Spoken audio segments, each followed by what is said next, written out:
You'd think the fallout from Perth's freak hailstorm in March would be all but over, but a potential new threat has emerged from the huge hail-damaged fleet of cars. Auction houses are still reaping the rewards by selling the damaged vehicles, but it's what's happening to these cars once they leave the yard that's causing concern.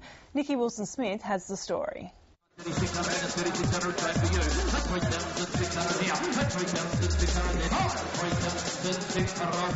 It's affectionately known in the industry as car cellulite, and every week hundreds of people line up to get their hands on a vehicle that's got it.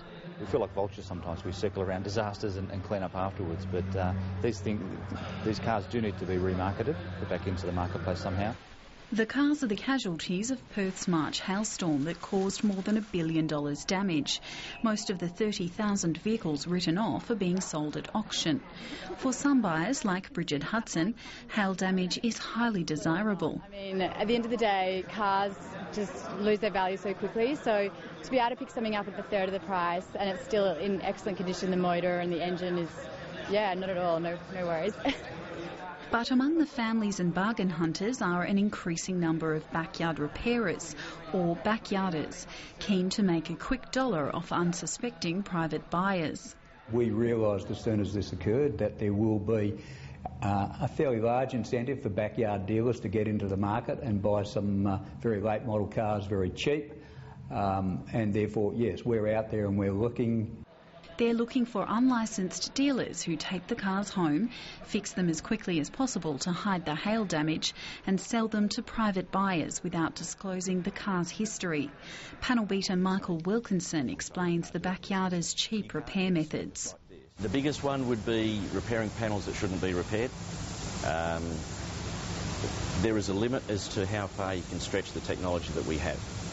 So in this instance, I wouldn't suggest you repair that panel because it'll mean putting body filler right across the surface, and in some instances it could be quite thick.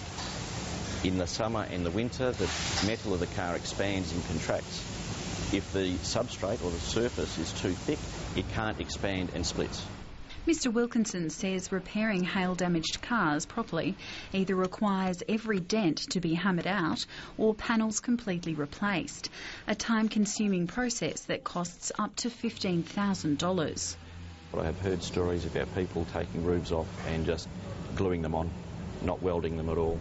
Consumer Affairs says buyers need to be aware that the bargain they just bought through the classifieds could look more like this within 12 months. We hope that wouldn't happen, but of course we're smart enough to know that it probably will. Given that it takes a professional to pick out a good repair job from a quick fix, it's expected to take a year for the flood of complaints to start pouring in.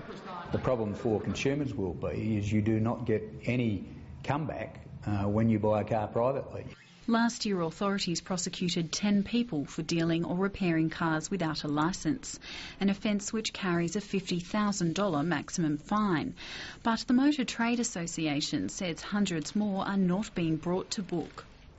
At the moment, there's no limit to the amount of cars a person can buy and sell privately.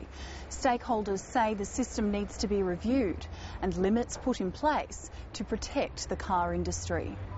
Registered dealers say clarifying the law will make it easier to prosecute people dealing cars from home. The government's indicated that it's going to review the Motor Vehicle Dealers Act in the next couple of years, and one of the amendments that's been already mooted by the industry and by the Motor Vehicle Industry Board is a deeming provision that will give the members of the public a figure about the number of vehicles you can legally sell. The influx of hail stock makes it difficult for registered dealers to buy undamaged vehicles, and it floods the market with cheap, damaged cars. We've already had an indication of a couple of closures because of the size of this issue right now. Back at the auction, these buyers say they're the smart ones. They know with absolute certainty that their car has been damaged and there'll be no surprises down the track. I do actually feel safer because I know that it's a newer car, whereas if I'm buying someone privately and it's an older car, then you just never know without getting an RSC check. So of course you can do that, but in this instance it's kind of fun. It's like going to races, it's like betting, it's exciting, so yeah. Sir, number today, it is 601, thank you.